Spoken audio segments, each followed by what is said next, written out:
brought me through. I know you're faithful, and I just wanna thank you, Lord, for your forgiveness, for I've never turned away. I call you faithful, and I just wanna thank you, Lord, for your salvation. You paid the price I couldn't pay. I call you faithful, and I just wanna thank you, Lord.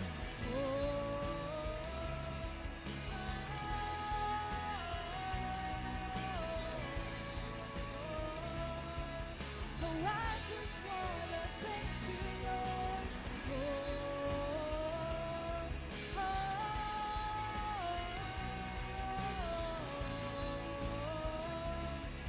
And I just wanna thank you, Lord.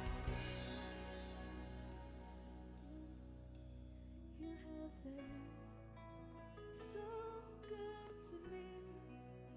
God, I can't believe how you love me. What a friend you have been. So good to me. God, I can't believe how you love me. What a friend you have been. So good to me. Oh God, I can't believe how you love me. What a friend you have been. So good to me. Oh God, I can't believe how you love me. What a friend you have been.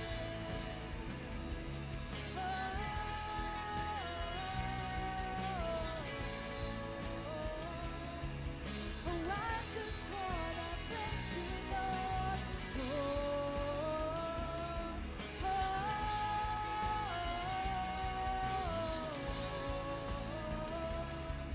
And I just wanna thank you, Lord. Say, so good to me. God, I can't believe how you love me. What a friend you have been. Come on, young people, let's sing for the Lord, for His goodness in our life. What a friend you have been. Oh, you're so good, Lord. You're so good, Jesus. What a friend you have been.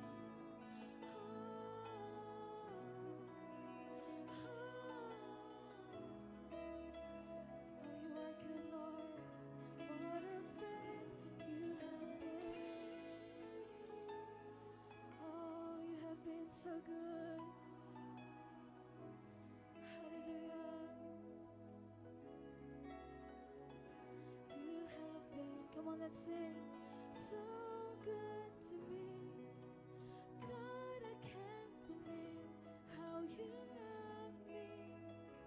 What a friend you have been. So good to me. God, I can't believe how you love me. What a friend you have been. So good to me. God, I can't believe how you love me. What a friend you have been. So good to me. God, I can't believe how you love me. What a friend you have been. Oh, you have been so good, Lord. You have been so faithful. And Lord, right now, we just want to thank you, Lord. We just want to thank you for all the things that you have done in our life, Lord. At sa lahat, Panginoon, ang gagawin mo pa sa aming buhay.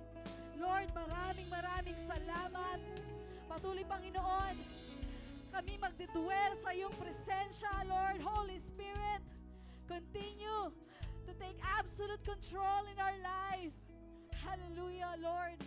patuloy, Panginoon, as we end this series, oh God, we believe, Lord, patuloy, Panginoon, lalalim, Panginoon, ang relasyon namin sa'yo. And Lord, guide us, Lord, in our daily life, Panginoon. Patuloy, Banal na Espiritu, naniniwala kami, Lord, na lagi ka naming kasama. Lord, you are our counselor, O God. You are our partner, O God. Salamat, Panginoon. Lord, we thank you, Lord. At sa lingkod mo, Panginoon, na maghahayag ng iyong salita, Lord, we thank you for the wisdom, Lord, for the anointing na ibibigay mo, Panginoon. Patuloy, Lord. Naniniwala kami, Lord, that there is victory, Panginoon. There is power in your name, O God. Patuloy, Lord. Nagpapasalamat kami sa iyong presensya, O God. Lord, we will enjoy this day. We will rejoice in your presence. Lord, we thank you for the overflowing joy.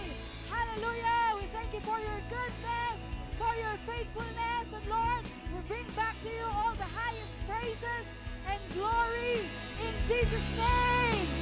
Amen and amen.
Ayan, a blessed morning, GTY Gen! Isa pa, a blessed morning, GTY Gen! Ayan, may the love of God shine upon you and fill your heart with love. Amen. Good morning as the sun rises. May the strength and peace of the Lord shine upon you, mga kajitis. Amen. Ayan, sige, magsitayo tayo. Siguro sabi nila, ano na naman kaya to? Ayan, and pakibati nyo naman yung mga kajitis natin ng good morning.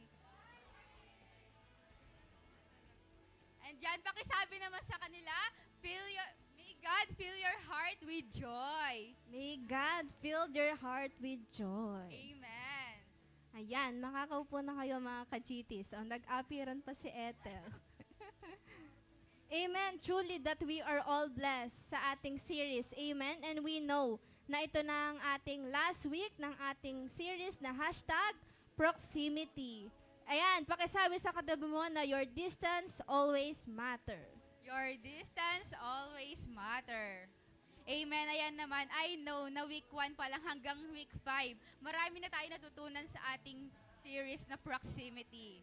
Ayan, and we know, and you know, Sisi, na magtatanong-tanong tayo sa ating mga kajitis kung ano nga ba ang mga naging title ng ating series na proximity from week 1 to 5. Siyempre, isa... Nakayuko na sila. Uy, ayoko hausan. Ayoko hausan, Nanang Nori. O, week 1 muna. Sino kaya? Sino kaya yung week 1? Si Jayan na lang. Ano yung week 1 natin, Jayan? Sige, ano yung week 1 natin? Sige, hanapin natin sa notes. Nagna-note siya, kaya importante talaga yung may notes. Ayan, hinahanap niya.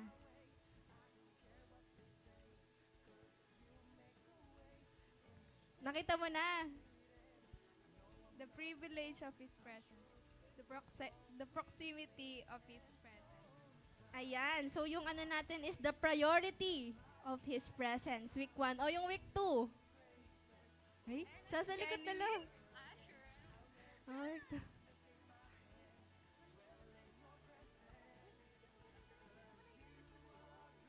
Ano daw? Hindi niya daw dala yung notes niya. Sino kaya? Si ano na lang, si Ethel. Ethel, ano yung ano? Baka alam mo yung week 2 tsaka week 3, ah. Ano? Si Buhay daw din. The benefits of worship. The benefits of worship. The pattern of worship. Wow, nagiginig si Ethel. Si JC naman daw, week 4. Week 4 and 5 na daw siya.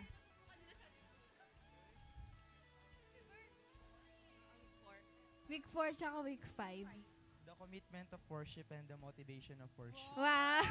Nag-note note. siya. Mag-note si Sisi. Ayan, very good naman talaga ang mga ka-GTs natin. Halatang nakikinig. Amen. Kaya ayan naman, let's proceed sa ating announcement. So ano na nga bang week sa next Saturday? Anong date daw? Yung next Saturday. O anong date? O anong meron sa 20? Ay, hindi. Excited sila. Pakita naman ng mga excited na yan.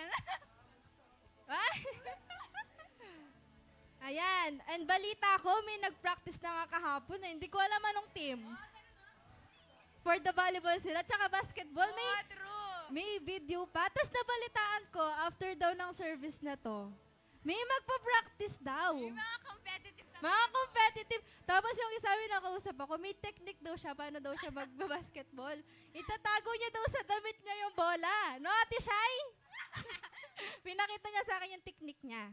And I know, na-excited na kayo sa Sports Fest. Amen. And huwag niyong kalimutan, July 20 and July 27. Save the Amen. date. Save the date. Yan, meron bang karagdagang announcement si Pastor Jenrep? Hello, good morning. Good morning. So, this coming Saturday is the first day, is the day 1 of our Sports Fest. No? I just want to give reminder to everybody, a few notes no, regarding to our Sports Fest this coming day 1 natin because day 2 would be the July 27. The reason why we did 2 consecutive Sundays, or Saturdays rather, it's because some of you have classes na and some of the participants are professionals, so nagtatrabaho sila. So that's the reason why we did 2 consecutive Sundays. At the same time, hindi siya pagod kasi makakapag-recoup kayo. You have 1 week para makapagpahinga physically for our upcoming Sports Fest. Now, few reminders regarding the time ng pagdating sa ating event because whether nandun kayo or wala kayo, mag-start ang ating game. Kasi nga, very tight yung schedule kasi nga 2 days lang siya. Okay? And ang mangyayari kasi is pure single elimination. Alright? Like for example, nakita nyo na ba yung match schedule? Alright? So, definitely, kung sinong matalo doon, automatic, sa day 2, battle for third na siya. And then yung mananalo, automatic, championship. Ganun na naging setup natin. Kasi nga, gusto ko man mag-round robin, kaya lang hindi talaga kaya ng oras. Okay? Next, our call time is 6:30. 6:30. Because 7:30 sharp, magsa-start ang day 1 natin. Sa day 2 natin, 6:30 sharp, magsa-start ang battle for third. Ganun siya ka-tight. Kasi nga, meron pa tayong mga iba't ibang activities for day 2. So, kailangan natin i-maximize yung oras natin. Okay po tayo doon? 6:30 hanggang 5 p.m. for day 1. Okay po tayo doon? At exactly 7:30, magsa-start po ang ating event sa ating Sports Fest. Now, few reminders, no? Please do bring your water. Magdala po kayo ng tubig, no? Ngayon, it will also be team discretion kung paano didiskartehan yung patubig ninyo. Patubig talaga, no? Yung tubig ninyo, no? If you decide to collect 10 pesos, 20 pesos just for you to produce galon-galon ng tubig for your players, you may do so. Or gusto nyo naman, magbaon kayo ng sarili nyong tubig. Nakukuha po natin, no? And players, once you go and arrive to the venue, make sure you are already wearing your uniforms. Nakukuha po natin. Yung mga nagpagawa po ng uniform. Yung mga players na hindi nagpagawa dahil nagandahan dun sa design, pwede nyo namang isuot, no? That is also another reminder. Pagdating nyo sa venue, players, please do wear your jerseys. Para ma-distinguish po natin, no, kung sino na yung mga nandyan at sino na po yung wala. Now, For our first event kasi, it will be basketball girls, football, wrestling, na? Maximum of 6 players lang ang maglalaro. So technically, 3 starting, 2 sub, 1 reserve. Yung reserve, maglalaro lang siya pag merong hindi inaasahang pangyayari if there is 1 member to the starting 5 and to the sub na hindi capable maglaro. Then definitely, 2 lang ang nagsasab. Yung reserve, maninayay ang ating mapili. Okay? Ganun po siya, no? For basketball girls. Okay po? Basketball boys, ang ating oras, 8 minutes for the first to third quarter and 10 minutes sa fourth quarter.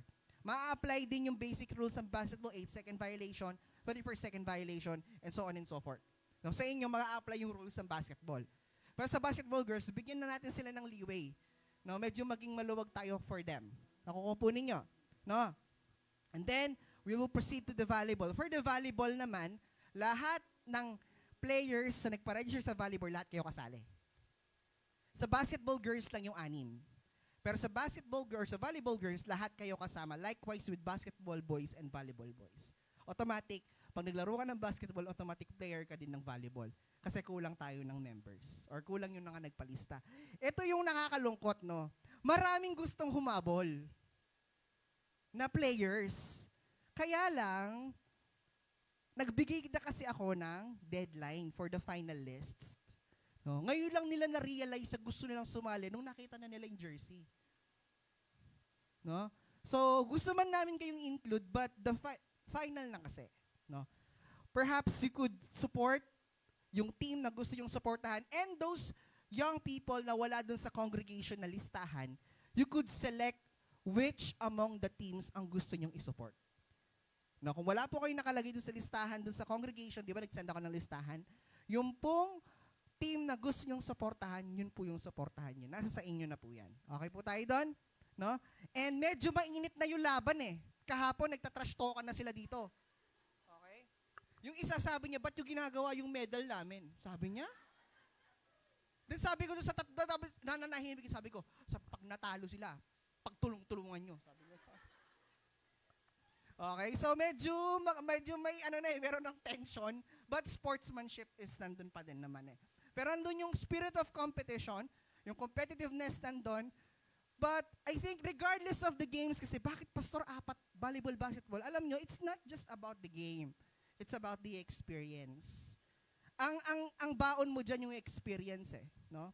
Now, we could organize better next year siguro once na nakita na natin kung paano siya mag-run kasi first time natin siyang gagawin. Okay? Okay po ba tayo doon? We hope to see you this coming Saturday, no? Whether player ka o hindi, we hope to see you this coming Saturday. You could help your team, etc., no? For us to have this kind of bonding and fellowship with our co-churches at the same time dun sa mga hindi pa natin nakakasama. Okay? So yun lang, maraming salamat.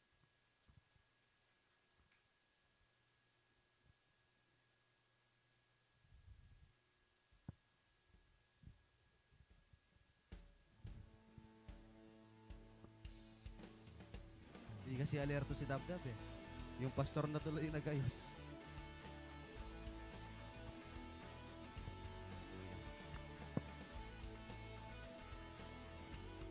Sino dito excited sa Sports Fest? Excited ba lahat? You know what? While Pastor G was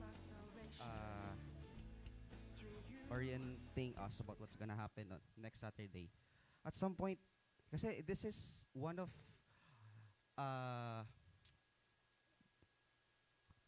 few programs na first time gagawin sa church. Tama ba? We've never had a sports fest before. Kaya nga yung iba sa inyo, masyadong kinakareer. Yung iba, kalayatan nila sa PBL sila, no? May mga pa-tryout. Nabalitaan ko yung bola, pumunta pa dun sa kabilang bakod. No? Enjoy this time, this duration of what's gonna happen this next 2 weeks. Kasi we never know kailan ulit yung susunod. No? But let me also remind you that even though there's fellowship on Saturday, the next Saturdays, do not forget that Sunday is more important. Can I hear an amen? Pota, suso nga kayong Saturday, ali ko pa magatin, masay ko kini. No? O kaya may sambuk kayo. Masama yung loob mo. Iyaw pa magatin. Keboring nga kitikay. Diba? Competitiveness is okay. Brotherly and sisterly hood competition is okay. It's good for everyone kasi nga nakikita yung talagang mga nag-e-effort, yung mga talagang nag-prepare, no? Yung ibang mga talent natin diyan madi-discover. Diyan lang natin makikita na marunong pala mag-basketball si JC, no? Baka hindi natin alam si sino 'yon?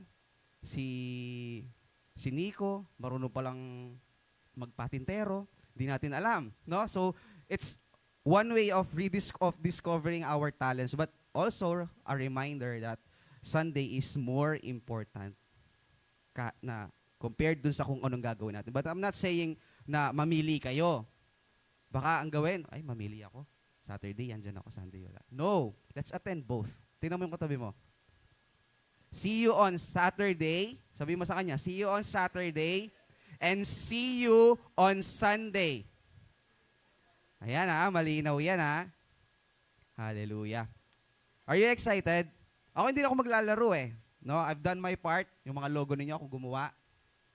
No, I've done my part. So siguro ang role ko niyan doon, mag-picture, mag-video. So expect yung mga putang mag-shoot kayo, sasakto ko yung camera, no? So let's enjoy this next 2 Saturdays ahead. Bago man lang kayo pumasok ulit sa mga eskwela ninyo. No, sino na may mapasok dito bukas? Hallelujah. So it's an early start for them. You still have 2 weeks at least for the rest of you to enjoy the remaining the remaining days of your vacation. So let's take advantage of that. At the same time, let's not forget that Sunday is always for Jesus. Amen. Amen. Now, before we proceed sa ating final message for this proximity series, sino dito yung handang sumamba for the second time around? Who's ready to worship for the second time? Did you know that giving is also an act of worship? And we call people on stage or people, some man of God actually address giving as pangalawang pagsamba. Amen. Why? Because giving is an act of worship. Are you ready to worship for the second time?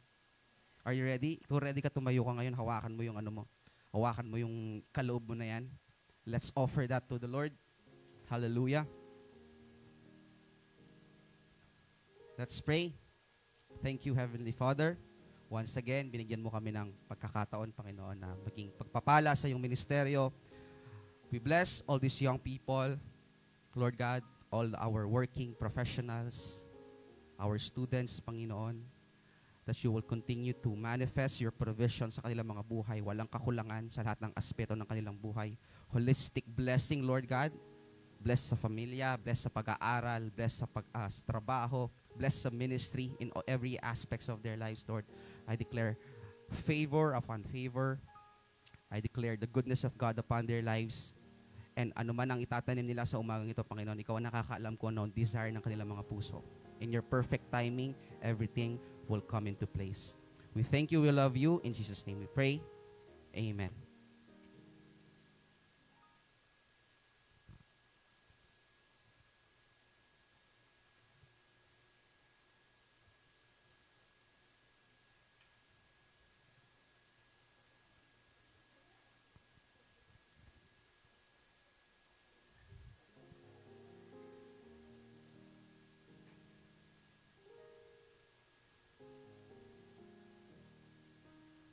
Hallelujah. So, it's been what? How many weeks? Since we started proximity. It's our 5th week. Right? Yung iba, medyo makakalimutan yung iba. So, today is our 5th week. At the same time, it's our last message for this. Sino dito yung may natutunan? Na? Sinasabi dito ng mga host, your distance always matter. Di ba? But do you really understand? O talaga bang nauunawaan ba talaga natin kung ano yung sinasabi natin dito o yung naririnig natin on stage, that your distance always matter? Ano bang ibig sabihin nun? Kasi when we say proximity, it's how far or how near you are to a specific person, place, a thing. Kung gaano ka kalapit or kung gaano ako kalayo. Tama ba? That's what proximity means. Now, when we apply it biblically, it's basically, we're talking about how far or how near you are based on your relationship sa Panginoon. Tama ba? Hello? I remember, when I was in college, no, I was in engineering, pero ayoko ng math. No? Wala akong choice. Pero, ayun, wala akong choice kundi take up engineering, but I really hate math. And I remember this certain subject during my second year. Ano yata yan? Ano ba yun? Differential equations, something. Sino dito familiar doon? Tapos magkasunod, trigonometry. No? Mga math subjects ko. And there was this semester na talaga nag-struggle ako dun sa isang subject na yung sa math. Kasi unang-una, siguro culture shock, no? Kasi hindi ko alam, mga katabi ko pala, mga nagtatap sa board exams, nag-first, nag-second, yes, yung mga kaklase ko, nag-first, nag-second sa ECE board exam, nung pagka-graduate namin. So yung mga I am surrounded by this group of geniuses, na yung pinakamahirap sa akin, mani-mani lang sa kanila. So that's one part. At the same time, hindi ko maintindihan kahit ano talagang sinasabi dinidiscuss ng professor namin, as in, hirap akong i-absorb siya. Unang-una, kasi nga, I hate math. So, I am always seated sa pinakadulo, no? You can sit anywhere you want, right? Sa college. Tama ba? You can sit anywhere you want. And I always choose to sit at the farthest side ng so malayo sa blackboard. So, hindi ko maintindihan kung ano yung tinuturo kahit araw-araw, hindi ako umabsent kahit minsan. I'm struggling to understand what my professor is trying to teach us. And I already know that yung grades ko, medyo tagilid. Scholar ako. Kapag nagkaroon ako ng grade below 2.5, there's a risk of na ma-forfeit or ma-suspend ako sa scholarship. So I need to make a move para hindi yun mangyari. So the next day, sa susunod na klase namin, same subject, same professor, what I did was, iniwan ko muna yung mga kaibigan ko. Kasi di ba, pag college, where your peers are sitting, dun ka din uupo. Tama ba? Siyempre, tropa-tropa. Kopyahan eh. Joke lang. Hindi. Tropa-tropa, mga kaklase ko, mga kaibigan ko kasi nung college are also scholars, no? So hindi sila nahihirapan, ako nahihirapan. Hindi ko maintindihan. Anong ginawa ko? The following day, I chose to sit on the front row ng classroom. Kasi ang goal ko is makinig at the same time maintindihan kung ano yung tinuturo ni Prof. Ang risk kasi kapag nasa likod ka, andyan yung mga kwentuhan. Uy, Mikay. Guilty kayo, no? Andyan yung mga nagse-cellphone, oras ng klase. So, there's always higher risk of distraction kapag nandun ka sa likod. Diba? Kaya yung mga nasa likod dyan, minsan pumunta kayo dito sa harapan. Baka mapagkamalang kayo nagchichismisan dyan. Joke lang. No? There's always a higher risk of distraction kapag nandun sa likod. As compared to these people that are sitting at the front row seat. Kasi wala silang ibang titingnan, kundi sa harap lang. Tama ba? So what I did that for until the end of semester. At ang na-discover ko, nung lumapit ako sa professor, nung nandun ako sa front row seat, I became more focused dun sa kung anong tinuturo ni Prof. Yung hindi ko naiintindihan, nung nandun ako sa likod, nung nandun ako sa malayo, all of a sudden, no, nakapag-focus ako ng mas maayos nung mas malapit ako. Naririnig ko ng maayos kung ano sinasabi ni Prof. Ngayon, ina-absorb ng utak ko, hindi pala siya mahirap, madali lang pala. Ang problema kung bakit hindi ko siya maintindihan kasi masyado akong malayo. Up to the point na hindi ko at some point hindi ko mabasa kung ano yung sinusulat niya sa whiteboard. Pero nung nandito ako sa harapan, kitang ko yung letters bigla lumaki, yung numbers na hindi ko maintindihan before, no, biglang parang nagpa-process na sa utak ko. And then when na-appreciate ko si Prof. Kasi magaling pala siya magturo. Hindi ko lang nakita before kasi nga malayo ako. Now, what did you learn from that story? I realized that being near, or what we call proximity, actually, it's not just about yung college life ko eh. Hindi siya nag-matter dun lang sa college life ko, yung tagilid yung score ko. But more importantly, it mattered most with my relationship with God. At some point, we can compare, or we can actually, learn something from that example, from my personal experience.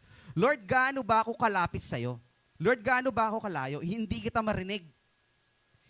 Una-una, hindi kita marinig, mas lalo namang hindi kita maintindihan. Lord, ang tanong, nasan ka ba? Nasan ka ba? Sinachat ka na ng mga, attend ka service ha. Andyan yung mga, you're surrounded by group of friends. But sometimes, we let our flesh decide if we will choose to obey God or not. Masarap matulog, lalo na medyo malamig.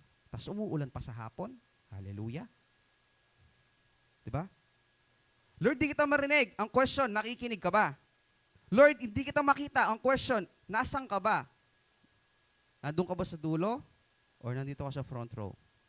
If let's say, the Lord is speaking right now, right on this stage.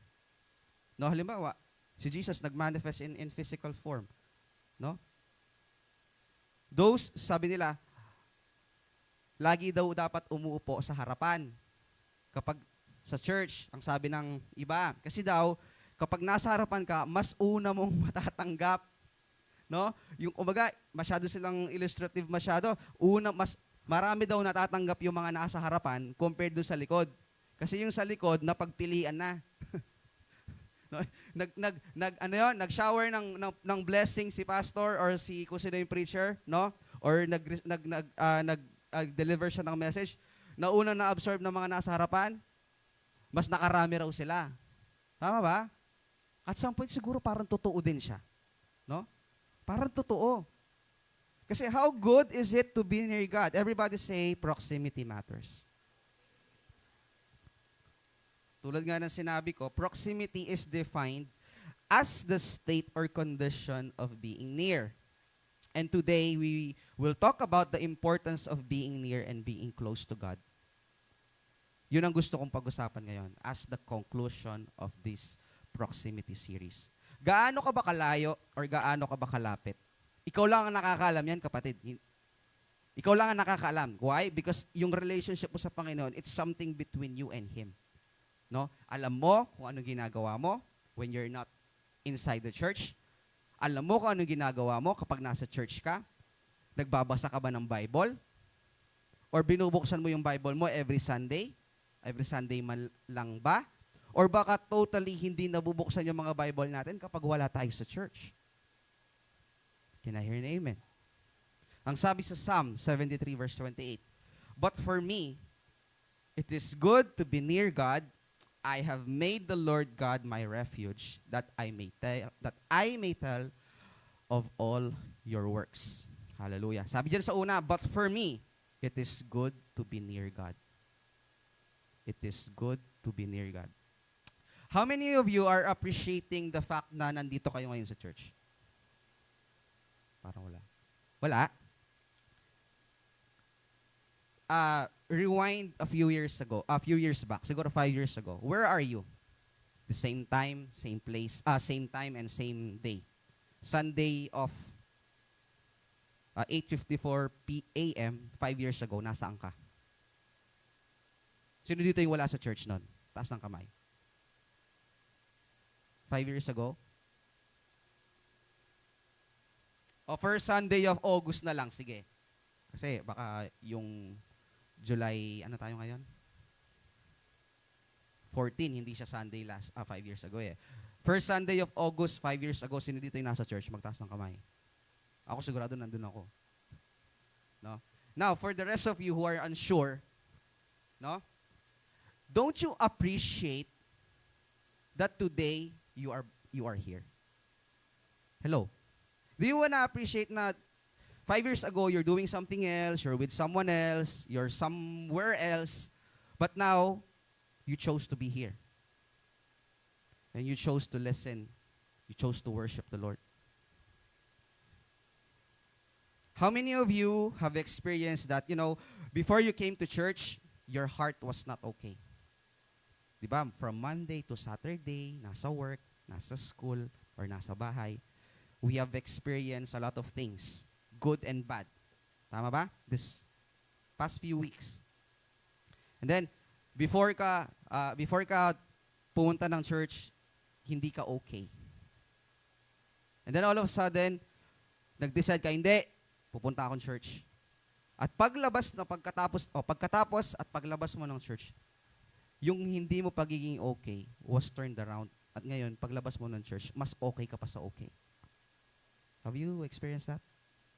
A lot of times. Kuya Sam, maraming beses na. Hindi ako okay, pero pinili kong umattend ng church. Paglabas ko, okay na ako. Magic? Hindi yun magic, kapatid.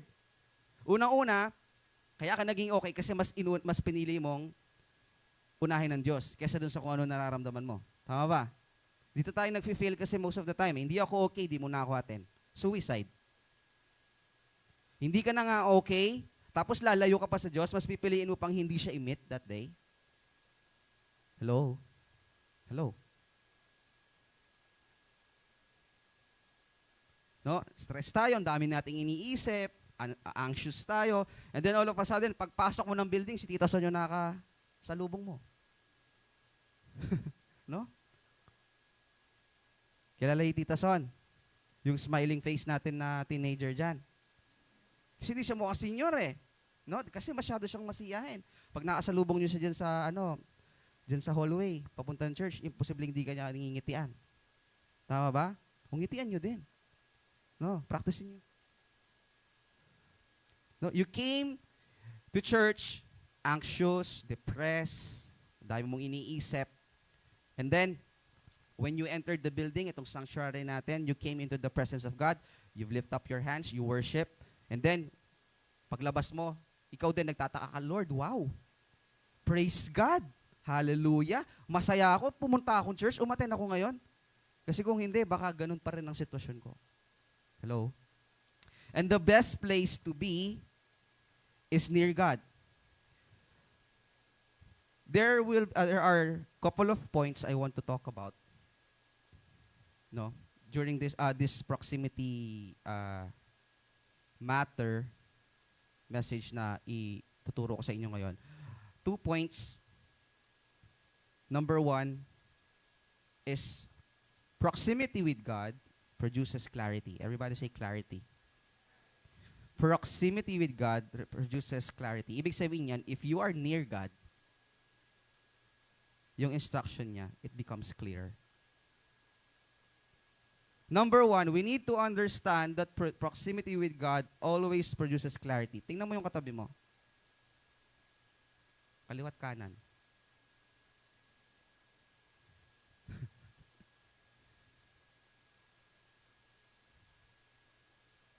Clarity. Sabi mo sa kanya, clarity.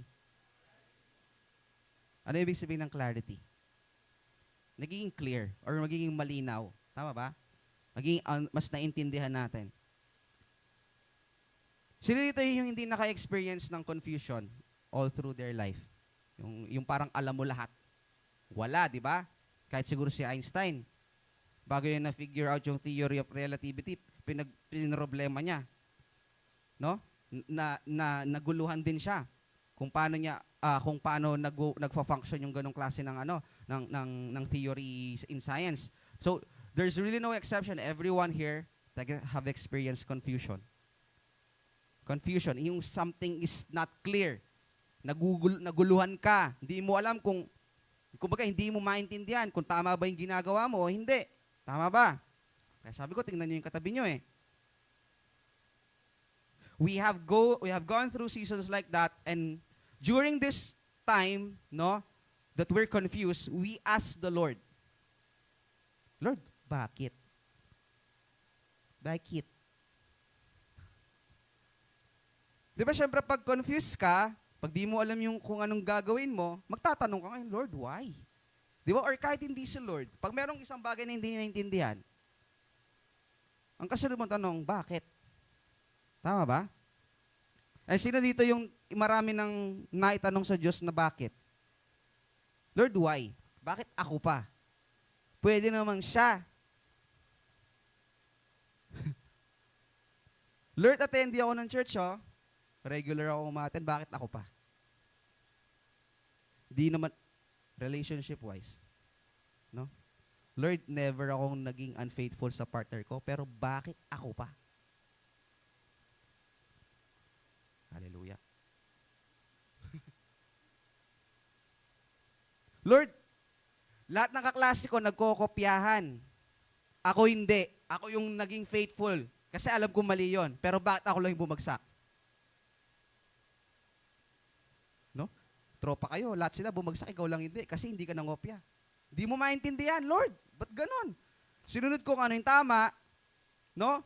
Alam kong mali yung pangongopya. Pero lahat sila, tropa ko, pasado lahat. Ako lang yung bagsak. Dahil hindi ako nangopya. Lord, bakit ako? Tama ba? Siguro, hindi na natin mabilang kung ilang beses natin tinanong ang Diyos, Lord, bakit? And today, I would like to talk about this certain person in Psalm 73. Sabi dito, sino nakakilala kay Asaph? Asaph. Hindi yan yung pinapanood every Sunday, no? Si Asaph,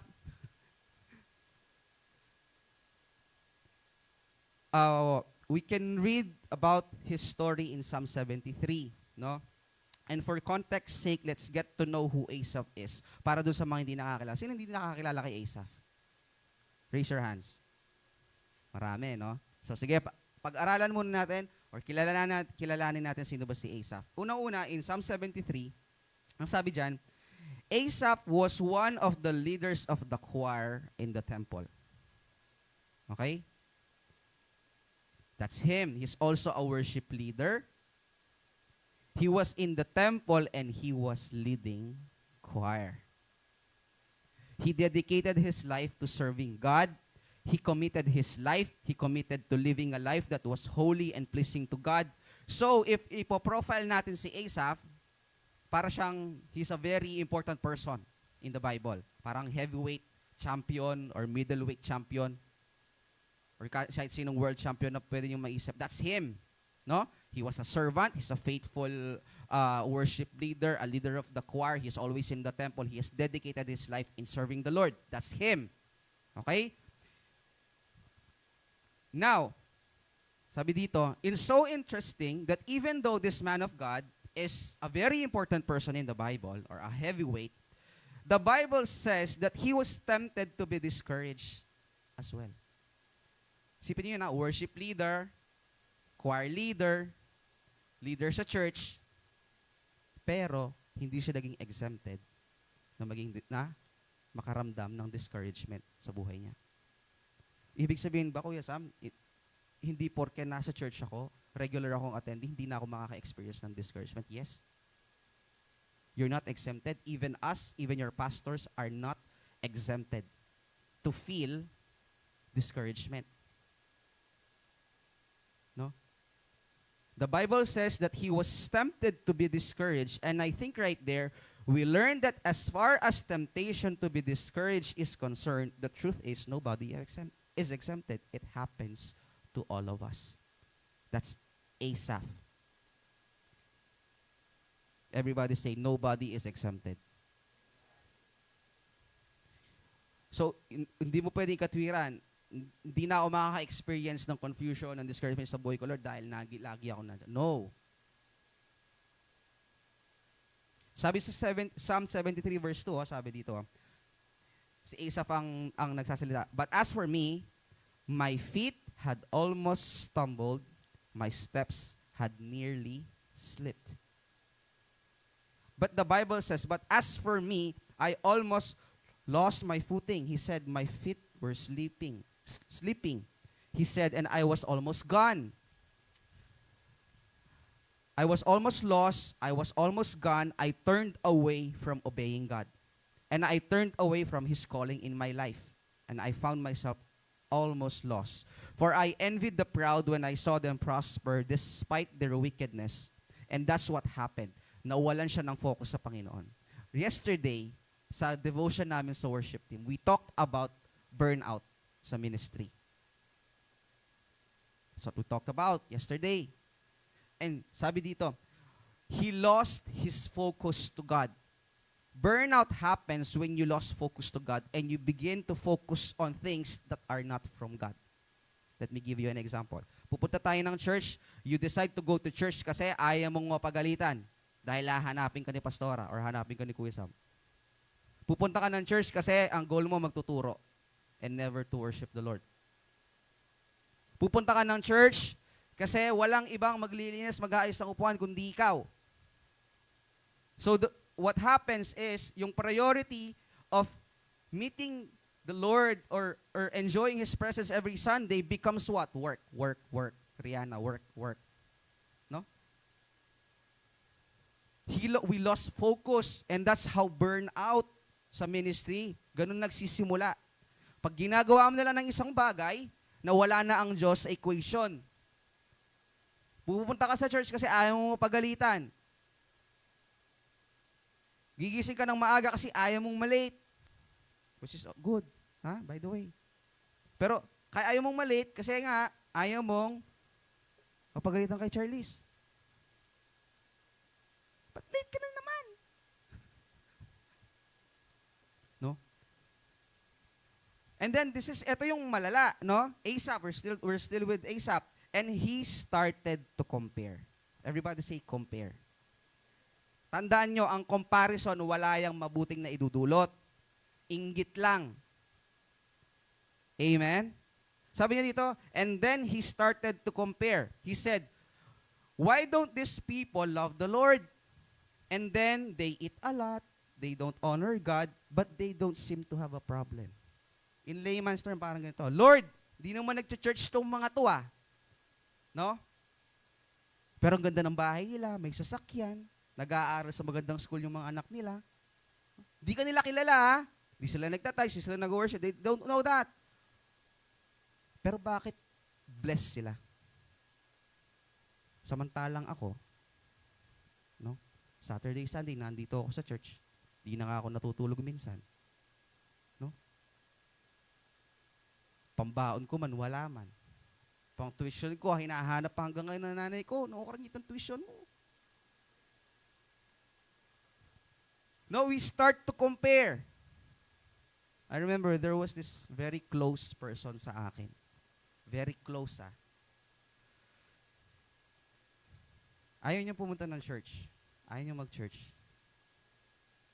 Kasi sabi niya, yung mga katrabaho ko, hindi naman nag-church, pero pinagpapala ng Diyos. Ako, pumupunta ng church dati, pero yung buhay ko ganito pa rin. So ano pang sense na pupunta ako sa church? Kung mas pinipili ng Lord na i-bless yung mga taong hindi naman talaga nagpupuri sa Kanya. Yes? Right from His lips. Why?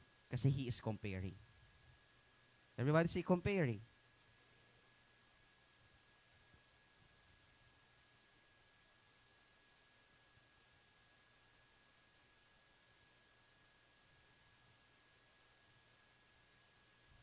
No?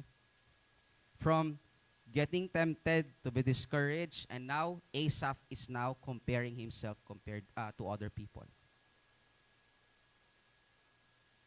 Lord, tagal ko na sa ministry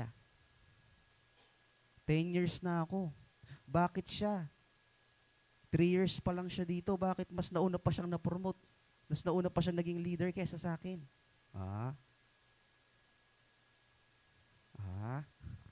Lord, ang tagal ko na dito Diba? Comparison. Inside the church, does it happen? Yes. So he was there and there was an eternal confusion there was also an internal wrestling match going on inside him and he was struggling. Kasi nga, he looked at his life, he dedicated his life to serving God, and yet, he was compared. He said, why are they like this? They are not that faithful, but but they seem to be happy. No? Lord, hindi naman sila, di ka naman nila kilala, pero bakit parang ang saya nila? All my life, I've dedicated everything to you. Bata pa lang ako, nagsiserve na ako sa ministry. Bakit parang pag lumalabas ako, I see these people around who don't know you, pero mukhang masaya sila. Akala mo lang.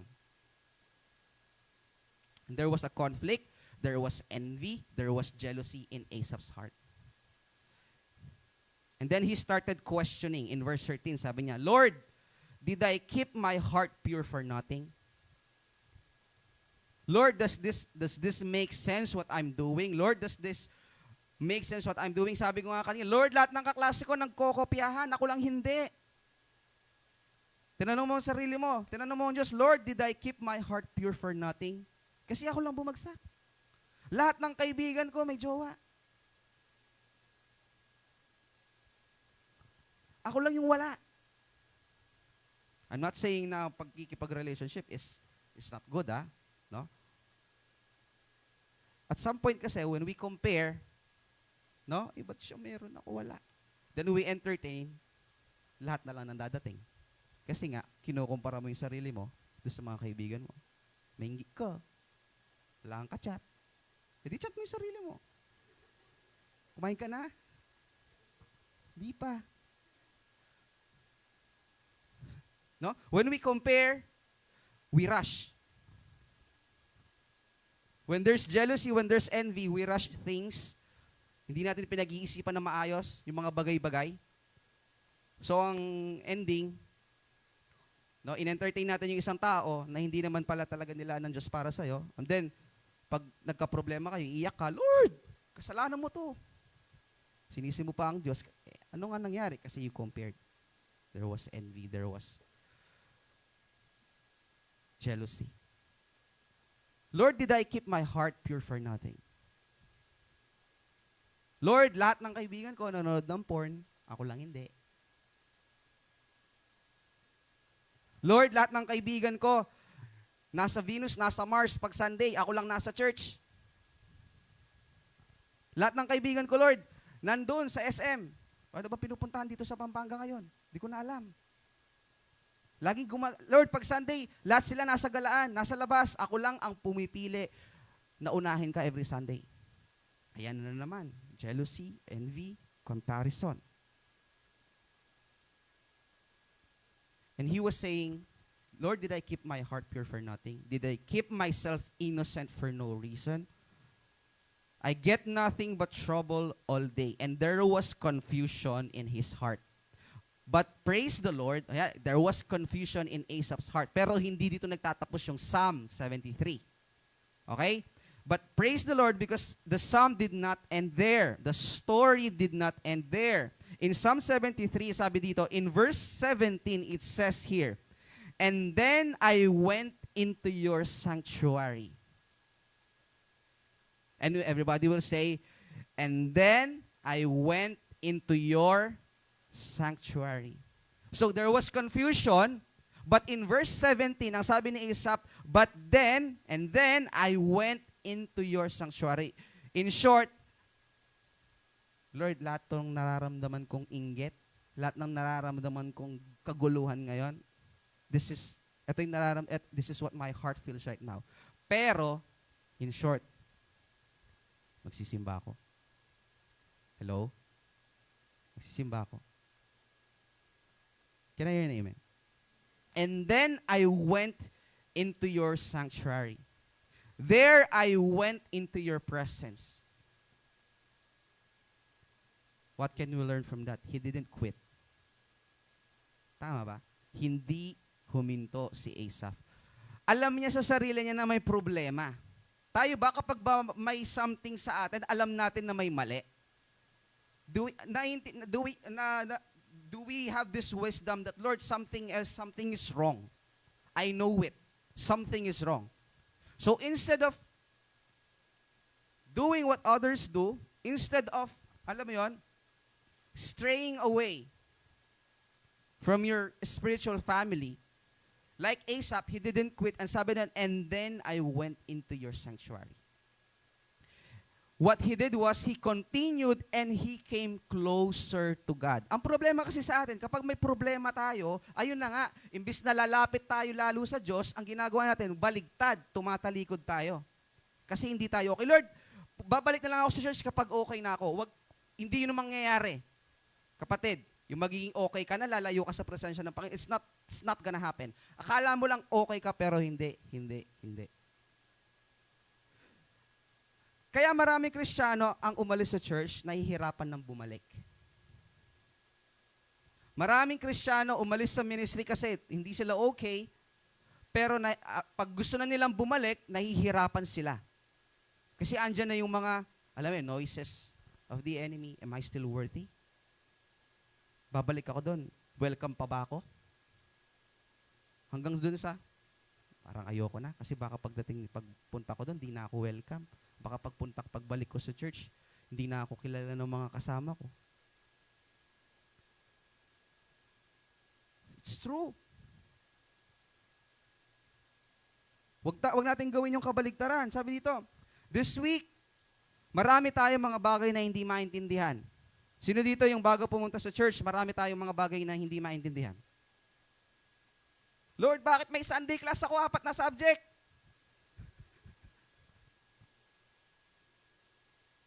Kakastart ng semester, good news agad. Lord, Sunday is for you, Sunday is for you. Tapos binigyan ng schedule. Ayan, 4 na subject, Sunday. Kainin mo. Pero sabi niya, wala pang oras, Kuya Sam. Wala pang oras. So pinagpipray niya, ang 4 na classes niya, 4 na subject per Sunday is afternoon. Para yung Sunday morning niya nandito sa church. Amen. Pag-pray natin yon. Hallelujah. Hindi ko sinasabing si Durion, na. Wala akong sinasabing pangalan, ha? No? Mga Holy Cross. Anong tawag sa mga estudyante ng Holy Cross? Ano? Crucians? No? There's always a risk. Pag yung mga youth natin na nasa Holy Cross, there's always a huge, very big risk na may pasok sila ng weekends. Kasi mga part-timers ata ang mga professors majority, no? So pray for your schedule this semester. Lord, hindi. Anong 4 na subject? 2 lang, papasukan ko dyan. O yung gagawin niya na.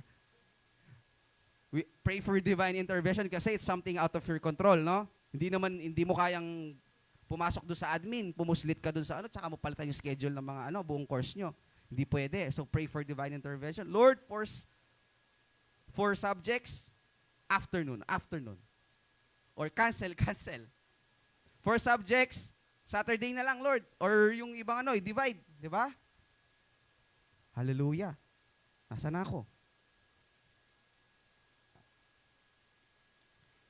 There's a lot of confusion, a lot of things we don't understand. Faithful ka sa ministry and yet, sasampalin ka ng reality. O, ayan. Sunday class. No? But praise God because we can always come into God's presence, and when we are close to God's presence, everything becomes clear. At some point, maintindihan natin, Lord, kaya pala. Baka kaya ginawang Sunday class yung 4 niyang subjects kasi gusto ni Lord mag-establish siya ng campus evangelism doon. Di natin alam. Nakakatawa sa una. Pero mamaya, pagpunta ni Dor dito, dahil bit-bit niya yung buong section niya. Malabong mangyari? No? Ang paraan ng Diyos, hindi mo paraan. So, huwag mong tatawanan. Tama ba? So, there's never, akala natin, it's something that is not good, but sabi ng Bible, God can turn things around. Tama ba? For your own good. So, hindi natin alam. Diyos lang ang nakakaalam. Sabi dito, the teaching of the world, if you have a problem, the first thing you say is, or the first thing you do is, tara, inom. Kapag may problema, lalo na mga kalalakihan, no? Ang outlet nila is what? Aalis ng bahay, mag-aaya ng kung sino-sino, kung saan pupunta, inom. No? Yan ang sinasabi yan ang kalakaran, no? Iinom ka, ang problema mo before ka uminom is yung misis mo. Kasi hindi maganda yung relationship nyo. Ngayon, pagkatapos mong uminom, kinabukasan, dalawa na yung problema mo. Yung misis mo, tsaka yung hangover mo.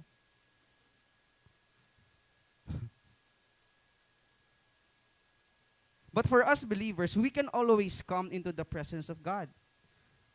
Hallelujah. Because we can always come and there we receive answers and there we receive clarity. Everybody say clarity. And there we receive peace. Hallelujah.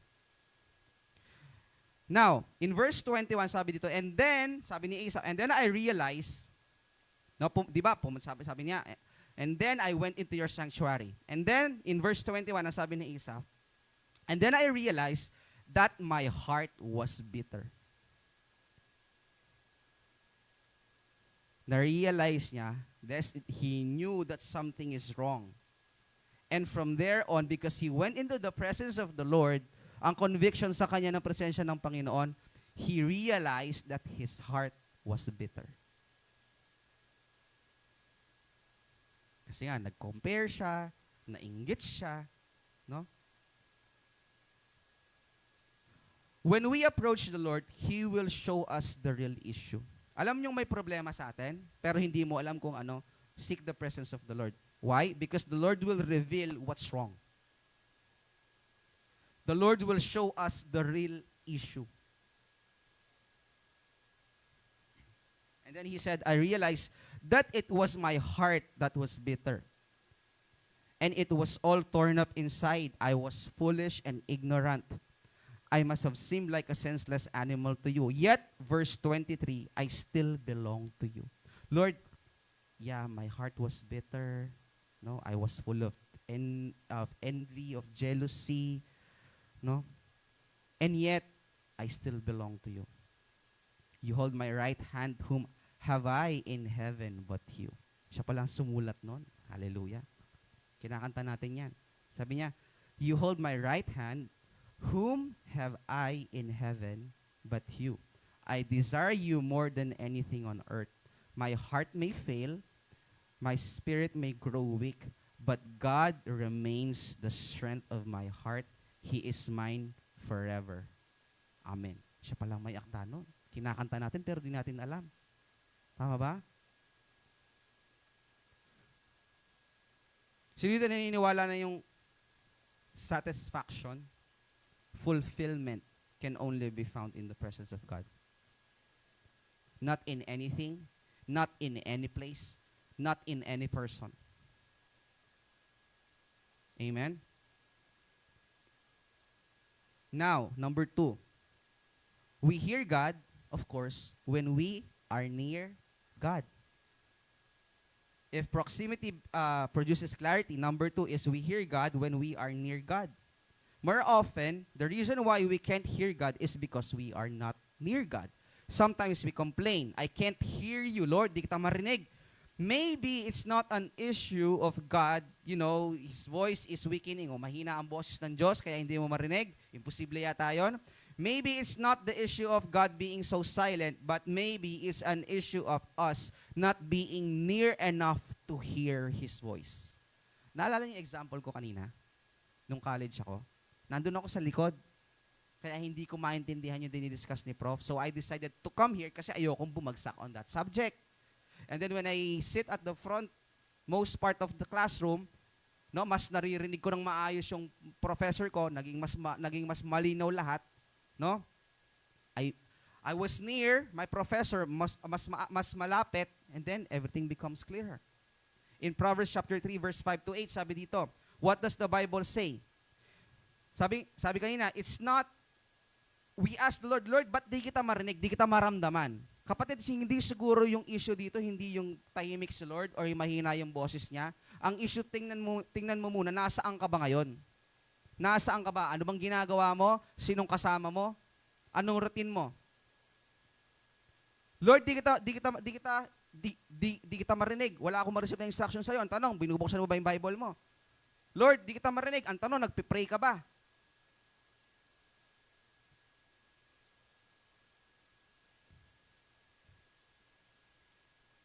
Now, I want to talk to someone right now, every single people in the house. Single, taas ang kamay. Single. Aliwaretan double ne. Ang sabi sa Proverbs chapter 3 verse 5 to 8, trust in the Lord completely and do not rely on your own understanding. With all your heart, rely on Him to guide you and He will lead you in every decision you make. Sino dito yung kapag nagpipray siya lagi, he is always asking the Lord for wisdom. Ako lagi. Kasi it's not just when I'm about to make a very important decision. Whenever I pray, I always ask the Lord, Lord, for the rest of the day, I ask for your wisdom. Yung wisdom kasi versus intelligence, it's different. Intelligence, you can gain that from anywhere. No? Magbasa ka ng libro, makakagain ka ng intelligence. Manood ka ng something, you can gain information. But wisdom only comes from the Lord. Wisdom also exhibits what? Discernment. Tama ba? So, if you're a single people, or if you're single right now, and for the students for also students, no, you're about to go to college, no? Sino dito yung mga graduate? Tong academic year lang na to. You're about to go to college, and now hanggang ngayon hindi mo alam kung anong kukunin mong course. Tama ba? Yun yung mga pinaka-common na dilemma ng mga students sa mga senior high eh. No, hindi nila alam kung anong kukunin nilang course. Minsan, nandoon available yung course nila, kaya lang naubusan ng slot. No? Ang binigay sa kanila, yung something equivalent pero mas mababa. Tama ba? Now, young people, mga single youth, lahat na lang ba ng darating, if you're a woman, lahat na lang ba ng dadating i-entertain? Guys, lahat na lang ba na makitang, uy, malo yun eh. Uy, lahat na lang ba ipo-pursue? Ang sabi ng Proverbs, trust in the Lord completely and do not rely on your own understanding. Most of the time kasi, the reason why you and I messed up big time sa mga buhay natin is because gumawa tayo ng desisyon na hindi kasama ang Diyos. Hello? Kaya tayo nagkakamali, kaya tayo sa parang ba't nagkaganyan yung buhay ko, Lord? Kasi nga, evaluate mo muna. Gumawa ka ng, sigurado meron dyan isang area ng buhay mo, gumawa ka ng desisyon na initsapwera mo ang Diyos.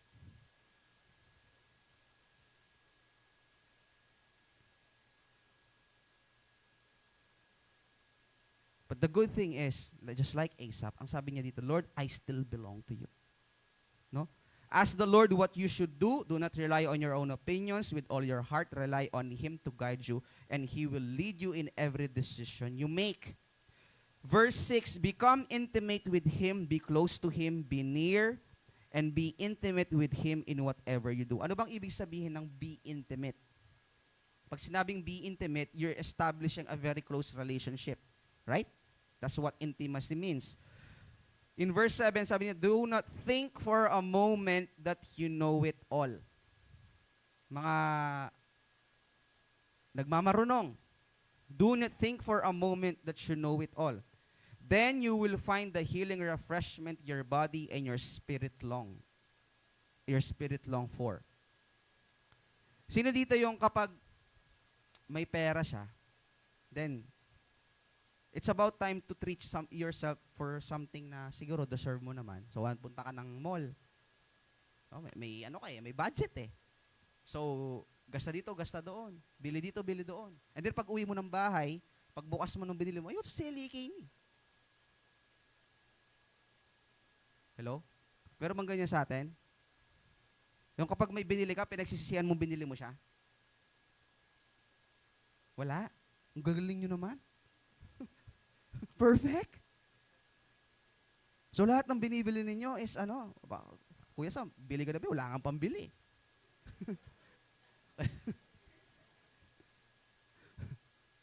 Meron akong isang binili nun, no? Alam niyo yung parang, kasi mahilig ako mag-Photoshop, mahilig ako mag-Illustrator. So bumili ako nung parang S Pen. Yung, alam mo yung pag pwede kang pumirma, tapos mako-convert na digital digitally yung signature mo. Mas madali kasing ganun. Binili ko siya for around 2,000 siguro sa Lazada. Tapos, nung dumating na, never ko pa siyang nabuksan. Never ko pa siyang na-open. So, tinatanong ako ni Ate Shai nyo, nasan na yung binili mo na yon? Eh, dinala ko nun yun nung nasa Japan ako. So, hindi ko na alam kung nasan siya. And then, na-realize ko, ba't binili ko nga ba yon? And never ko naman siyang ginamit. You know why am I asking you this? Kasi, at some point, even the minute, very small details ng buhay natin, if we really trust the Lord and if we really love the Lord, lahat ng desisyon na gagawin natin, even buying things, sabi nga natin, Jeremy, pamimili lang ng damit. Kinoconsult pa niya ang Diyos. OA naman. Akala mo lang. No? That's what intimacy does. No, you always ask the Lord, Lord, okay ba sa ito? Lord, pag di okay sa'yo, di rin okay sa akin. Lord, okay ba siya sa'yo? Kung di siya okay, gawin mo ng okay. Pimili mo pa yung Lord, ne?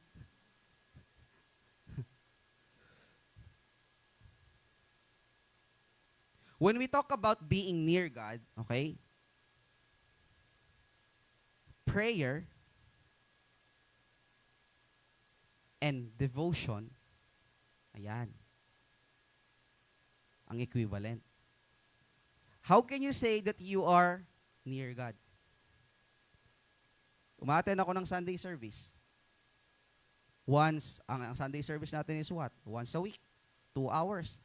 Tama? From 8 to 10. Now, compared to this other person, umaten ako ng service, I read my Bible every day, I do my devotions, I pray.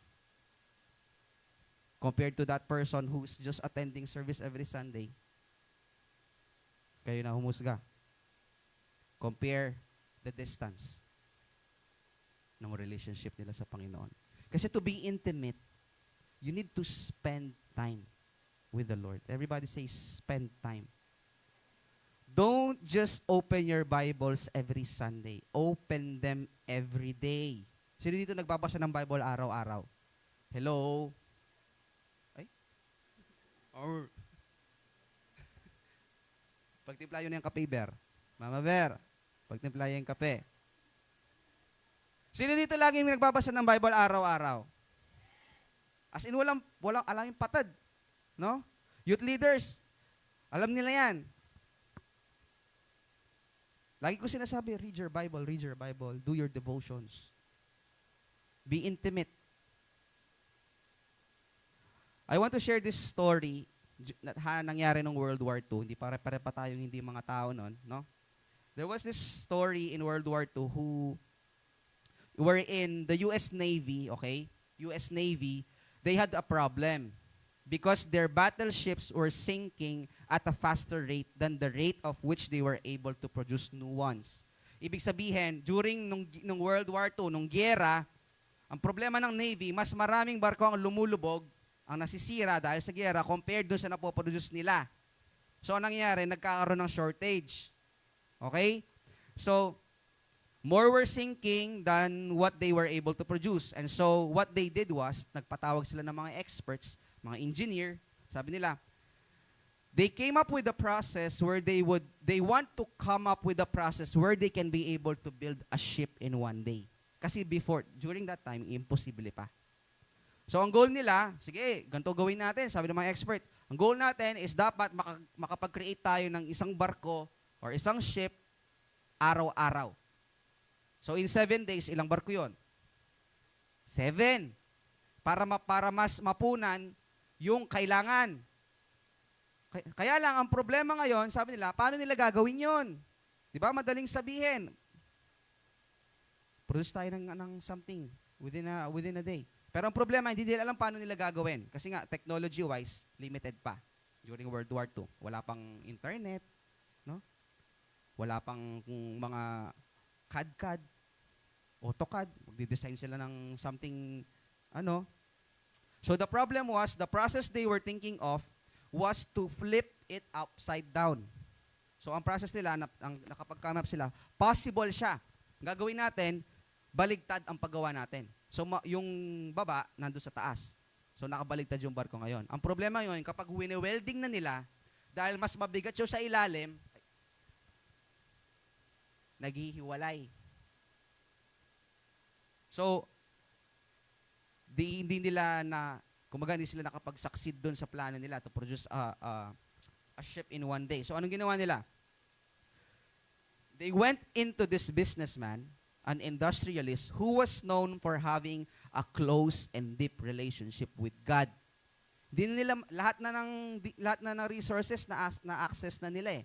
Hindi nila magawa ng solusyon yung problema nila. So ang ginawa nila, lumapit sila dito sa isang businessman na may intimate relationship sa Diyos. This is true to life. Sabi dito, sinabi nila dun sa Christian na industrialist yung problema, sabi niya, here's our problem. We're losing ships. Help us. And the Christian industrialist said, okay, I will find it out, and how to do it, I will find a solution for you. Ang sabi ng industrialist. And then the story tells us, sabi niya, after days of prayer and fasting, si industrialist nag-prayer and fasting, God showed him the welding formula that would hold the ship together, and it worked. No? Nagkulong siya ng ilang araw, nag-pray, nag-fasting. Lord, give me the formula, para doon sa welding. Then eventually God gave him what he was asking for, and when they applied it, it worked. This is true to life. Hindi siya no? Just one idea from God made it possible to go from a shipbuilding in 1 year to a building ship in 1 day. Just a single formula that came from God. Ikaw, ilang taon mo na bang pinagpiprayan? Lahat ng resources kumbaga, nagamit mo na. May mga humingi ka na ng tulong kung kani-kanino. Hanggang ngayon, nandyan ka pa rin sa sitwasyon mo na yan. Hindi ka makaalis. What we can learn from that story? Intimacy. Just a single formula na pinagkaloob ng Diyos sa kanya. Wisdom. Again, wisdom. Everybody say wisdom. Yung pinoproblema nilang pag-welding. From building a ship in 1 year, it became 1 day. Kaya sabi ko sa inyo, sino dito may mga Bibles? O sino dito yung mga wala pang Bible? Be honest. So lahat may Bible. Sino dito yung may household? Meron ba ditong household na walang Bible? Parang wala. Kumbaga, sa mga Filipino families, they always have Bibles inside their homes. Tama ba? So hindi siya parang something rare, no? So if you have your Bibles, read them. Huwag niyong i-display lang doon sa tokador, no? Tapos pag kinuha niyo, parang bago pa kasi hindi nagagamit. Hello? Sabi ng Joshua chapter 1 verse 8, do not let this book of the Lord depart from your mouth. Meditate on it day and night so that you may be careful to do everything that is written in it.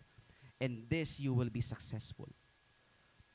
Everybody say Bible reading. Everybody say devotion.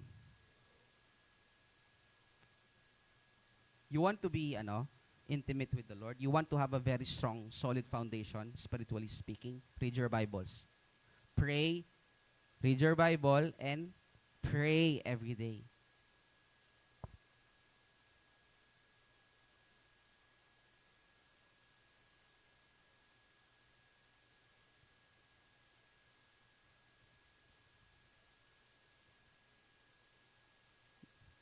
Now, I want to end this message with this story, once again, na alam kong familiar na lahat. Sino dito yung familiar dun sa story ng parable of the prodigal son? Right? You know what happened, no? So, meron dalawang anak na lalaki. Ang sabi nung isa, sabi nung bunso, Pa, kunin ko na lahat ng, ano yan? mana ko. He has the right to do that kasi nga is a legitimate na na anak siya. So sabi niya, sabi niya, Father, give me my share of the estate. So he divided. So the father did what the father did was he divided his property between his younger and his eldest son.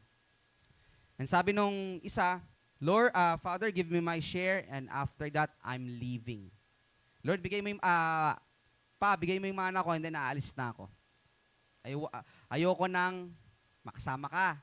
I don't want to be with you anymore. I don't want to stay in your presence. Sabi nung isang anak.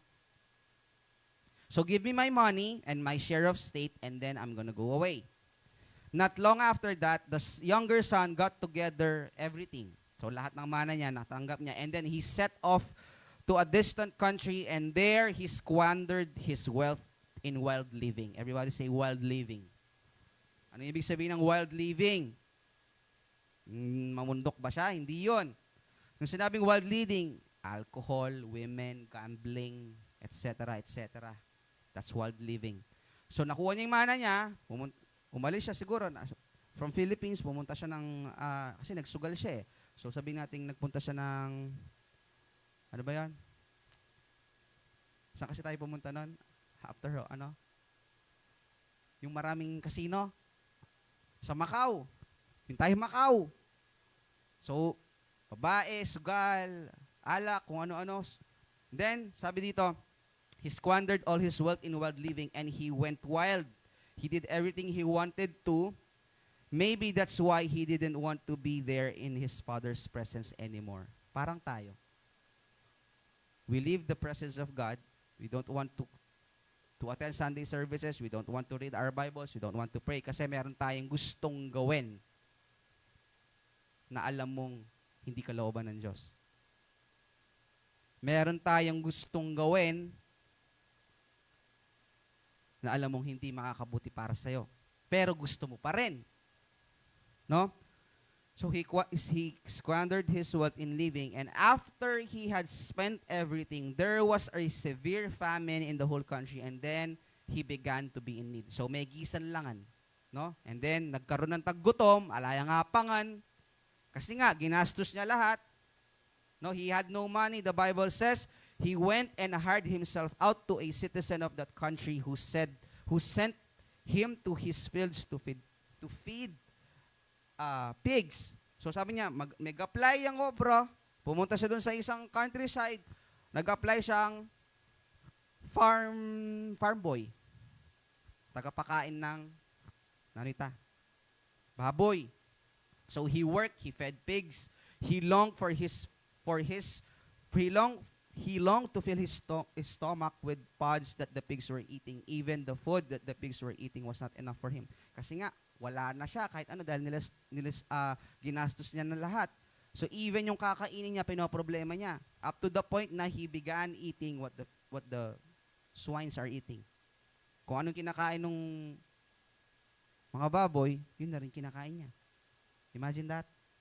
Now, from this kind of living in his father's presence, in his father's household, he decided to leave his father's presence.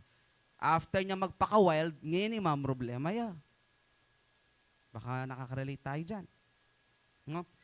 And then, sabi niya, the Bible says, no one gave him anything, even that was given to him. In his father's presence, in his father's home, everything was well provided for. So naalala niya bigla. Nung nandun ako sa presensya na, nandun ako sa kasama ko yung tatay ko, hindi ko pinoproblema anong kakainin ko. Gigising ako alas 11. Paggising ko may kape na, may pandesal, or may hotdog.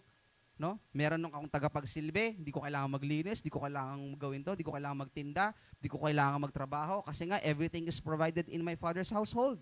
Yun yung buhay niya. So, na-miss niya bigla. No?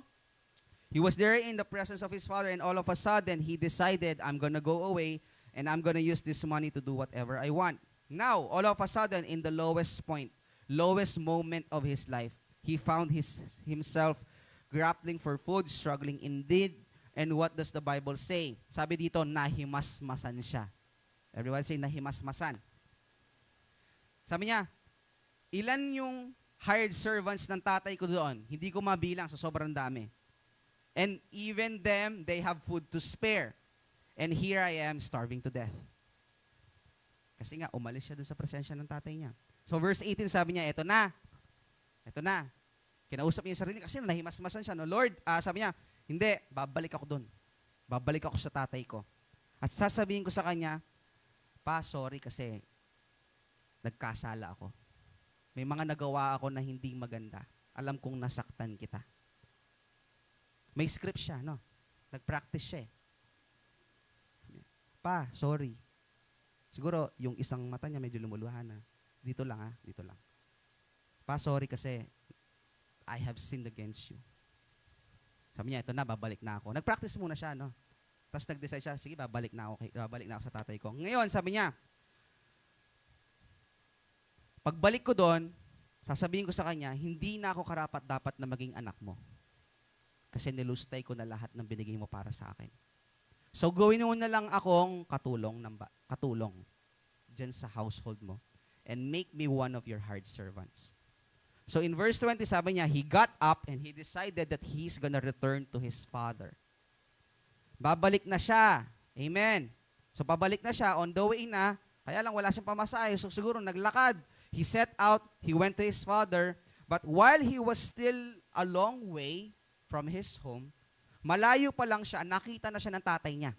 Again, malayo pa lang siya, nakita na siya ng tatay niya. Alam niyo ito, a parent knows his child, even nakatalikod, even sa madilim, kahit sa crowd, he can, alam mo yon, he can pinpoint kung sino yung anak niya. Tama ba? Kahit nakatalikod ka, kahit malayo ka, kapag nanay or tatay mo nakakita sa'yo, alam nilang ikaw yon. Amen?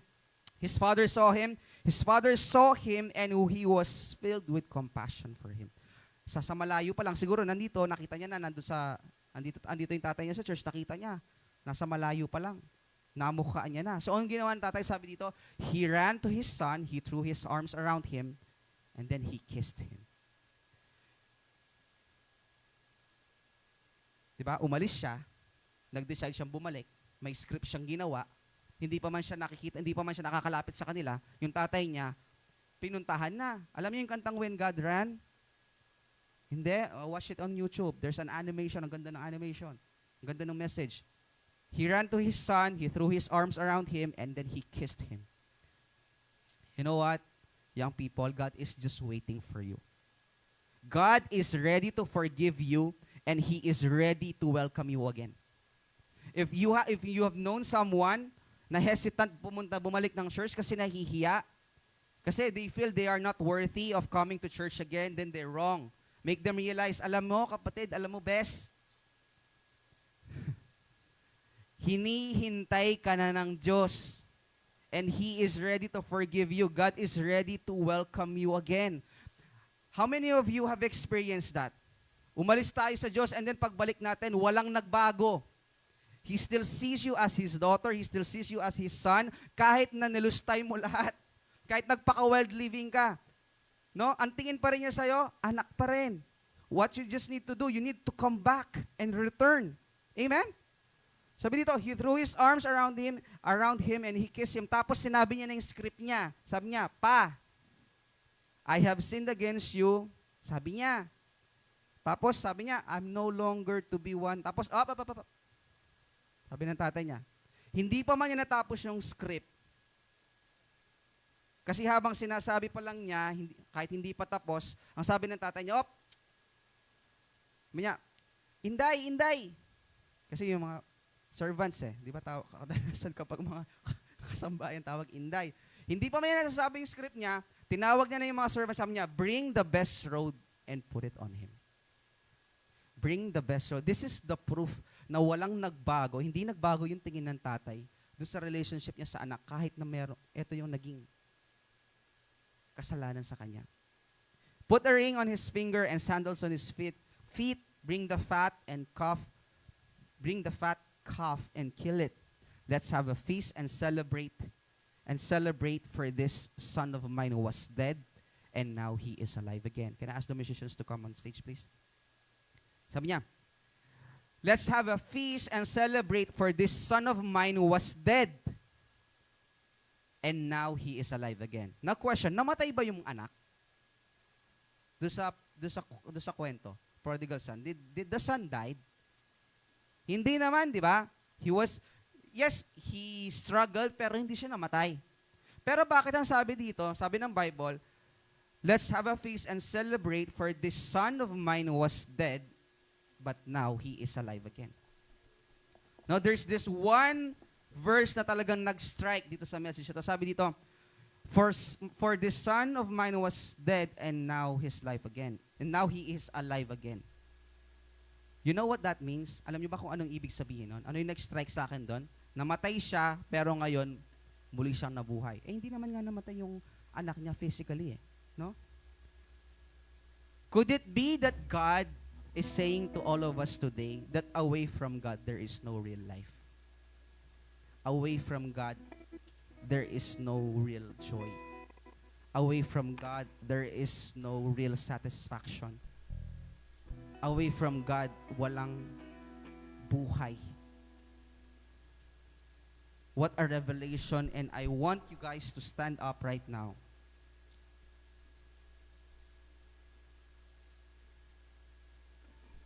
For some of you who feels na hindi ako deserving sa presensya mo, Lord, parang I shouldn't be here anymore kasi parang wala namang value yung buhay ko.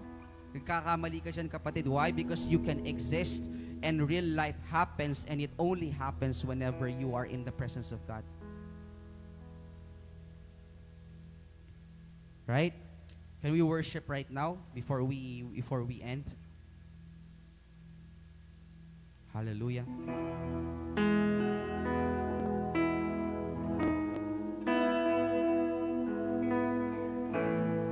Remember the times, that God was trying to convince you, was trying to talk to you. Hallelujah.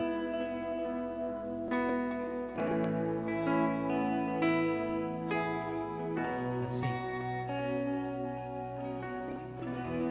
I call you faithful for the promises you've kept and every need you've met. Lord, I'm so grateful. You were with me every step, and I never will forget. 'Cause when I think of how you blessed me, how your hand has never let me go, you never let me go. You have been so good to me. God, I can't believe how you love me. What a friend you have been. So good to me. God, I can't believe how you love me. What a friend you have been.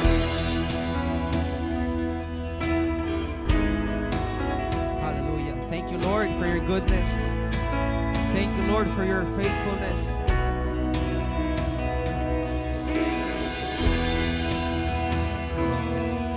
You say For the blood that washed me for the clean. blood that washed me clean. For the wrongs that For you the redeemed. wrongs that you've redeemed. I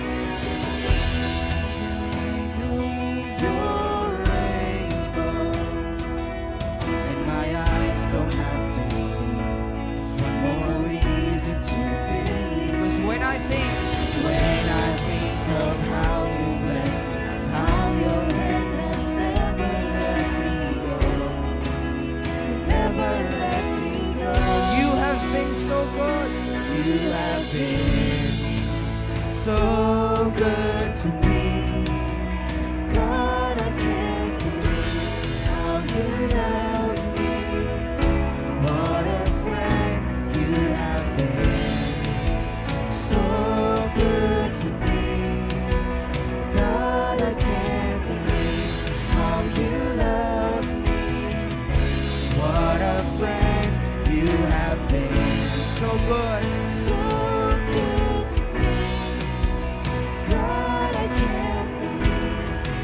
you love me.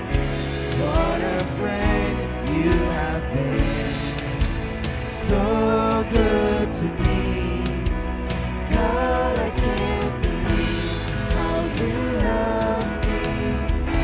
What a friend you have been. Hallelujah, Lord. Thank you, Jesus. Thank you, Lord, for your faithfulness. Thank you for your goodness. Thank you for never turning your back away from us, Lord. Thank you for the second chance. Thank you, Lord. Thank you, Jesus. Hallelujah. Let's sing. For every morning, for every open door, I call you faithful, and I just wanna thank you. Pasalamatan mo ang Diyos ngayong umagang ito. Hallelujah. For having never brought me through, I call you faithful, and I just wanna thank you for your forgiveness, for your forgiveness, for how you never turned away. I call you faithful, and I just want for your salvation, for your salvation. You paid the price. You paid the price I couldn't pay. I call you faithful, and I just wanna thank you, Lord.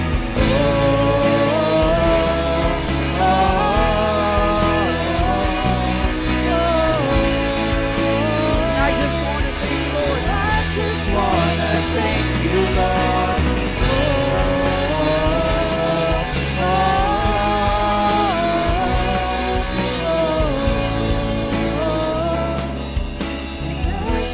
Can we sing this one more time, young people?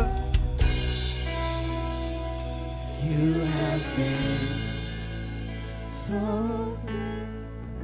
Yeah, lift up your voice.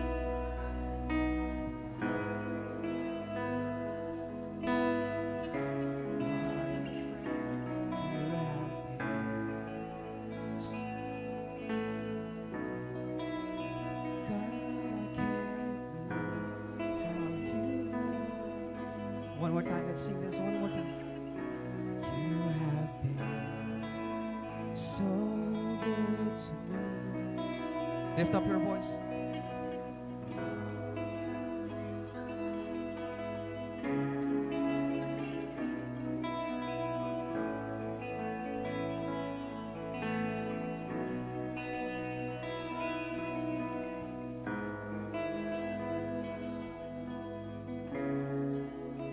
Hallelujah. You know, young people, the goodness of God cannot be compared to anything. No? How many times have we actually stumbled? How many times have we actually sinned against Him? But again and again and again, no? We come back, we return. It's as if walang nangyari. He still sees you as His daughter. He still sees you as His son. Hallelujah. What a friend we have in Jesus. What a Father we have in Jesus. If you're struggling right now to come back and you're feeling mo, Lord, I'm not the same person as I was before. My faith is still upside down. This is the perfect time to come back, kapatid. This is the perfect time to return and come back to God's presence. He will restore you. He will show you the real issues, and you will be able to settle it once and for all. Kapatid, this is the perfect time. Don't struggle anymore. Alam ko na nagamit mo na lahat ng resources, but it seems like anything else is not working. Then try a different method. This time, try it with God. Don't take God out of the equation. Don't take God out of your decisions sa mga buhay ninyo. If you want to prosper, if you want to be successful, always put God in every decision na gagawin mo, kapatid. Maliit man yan o malaki, make God the priority of your life. Hallelujah. Can we sing this once more? You have been so good to me. God, I can't believe. Hindi ako makapaniwala. Hindi ko ma-imagine kung gaano kalawak ang pagmamahal mo sa akin. So good to me. God, I can't believe how you love me. Can we sing the bridge part? Mahina lang. For every morning, for every open door, I call you faithful, and I just wanna thank you, Lord. For every mountain, for every time you brought me through, I call you faithful, and I just wanna thank you. Salamat, Lord, sa iyong pagpapatawad, For Panginoon. your forgiveness, for how you never turned away, I call you faithful. Dakila ang Diyos, tapat ang Diyos, kapatid. For your salvation, For your salvation, you pay the price I couldn't pay. I call you faithful, and I just wanna thank you, Lord. 'Cause you have been Sing. so good to me. God, I can't believe how you love me. What a friend you have been. So good to me. Lift up your voice. God, I can't believe how you love me. What a friend you have been. So good to me. God, I can't believe how you love me. What a friend you have been. So good to me. God, I can't believe how you love me. What a friend you have been. Oh,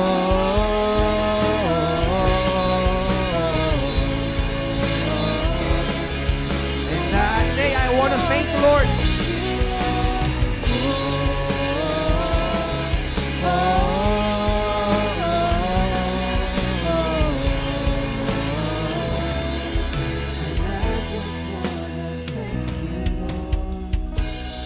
Raise your hands. Raise your hands. Young people, minsan pa pasalamatan mo ang Diyos. Thank you, Lord, for this wonderful series that we just had. Thank you for your message. So good to me. God, I can't believe how you love me. What a friend. One more time. So good to me. God, I can't believe how you love me. What a friend you have been. Hallelujah. How many of you are grateful na nandito kayo sa presensya ng Panginoon sa mga oras na to? Hallelujah. Thank you, Lord, for your presence. Thank you, Holy Spirit, that you have never abandoned us even in the most challenging situation ng aming mga buhay. Maraming salamat dahil hindi mo kami pinabayaan. Thank you, Lord, for your message. Hallelujah. Can we give God a round of applause? Salamat, Panginoon, sa iyong kabutihan. Hallelujah. Thank you, Lord, for this wonderful series. And I hope you have learned a very valuable message. No? Babaunin ninyo yan sa mga schools ninyo, sa trabaho ninyo. Can you turn to your neighbor? Look at your neighbor. Give him a warm embrace. Lalaki sa lalaki, babae sa babae. Hallelujah. Sige. Hallelujah.